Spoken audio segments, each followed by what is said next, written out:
कोई कोई पत्नियों को बस शॉपिंग के सिवा कुछ दिखता ही नहीं और शॉपिंग शॉपिंग शॉपिंग।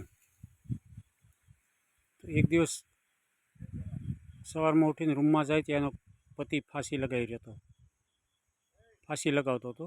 તો પૂછ્યું, એટલે આ શું કરો છો? કે બસ હું તારા શોપિંગથી કંટાળી ગયો છું, શોપિંગ શોપિંગ શોપિંગ, બસ હવે હું હાવ કંટાળી ગયો છું એટલે ફાંસી લગાવું છું. તો મંડી તાણી તાણીથી રોવા, ખૂબ રોઈ. પછી રોતા રોતા બોલી કે जाते जाते कम से कम एक सफ़ेद सूट तो दिलाते जाओ, वरना मैं 13वीं को क्या पहनूंगी। क्या बोली?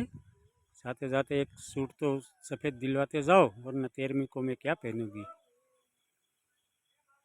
जय महादेव, जय महादेव।